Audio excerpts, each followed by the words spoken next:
İyi günler arkadaşlar. Bugün ebe gümeci topluyoruz.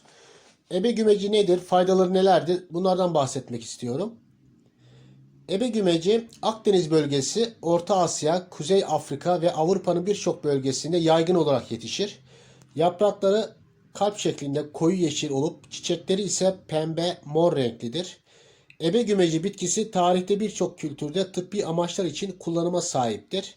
İçerdiği polisakkaritler sayesinde öksürük ve boğaz ağrısı gibi solunum yolu rahatsızlıklarında yatıştırıcı etkisi ile ön plana çıkar. Ayrıca sindirim sistemi, bağışıklık sistemi ve kalp sağlığı gibi birçok alanda faydaları bulunur. Ebe gümeci bitkisi dekoratif bir bitki olarak da kullanıldığı için bahçelerde süs bitkisi olarak da yetiştirilebilir. Ebe gümeci otunun faydaları nelerdir?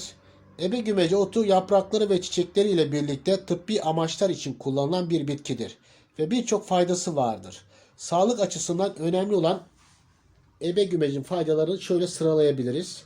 Solunum sistemi. Ebe gümeci yaprakları öksürük ve bronşit gibi üst solunum yolu enfeksiyonlarının tedavisinde kullanılır.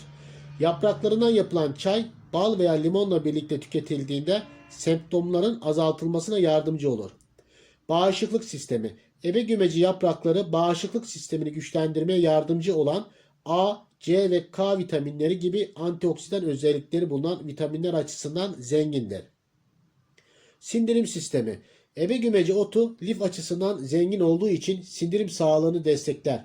Ayrıca yapraklarından yapılan çay, mide bulantısı ve kabızlık gibi sindirim sorunlarına iyi gelir.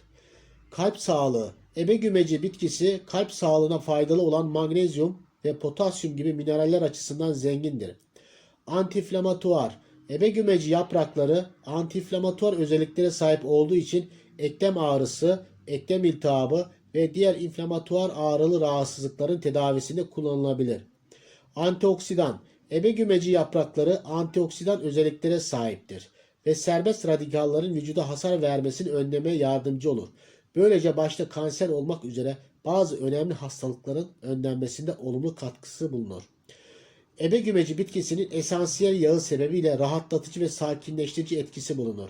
Böylece rahat uyumaya, stres ve kaygı bozukluğunu gidermeye yardımcı olur.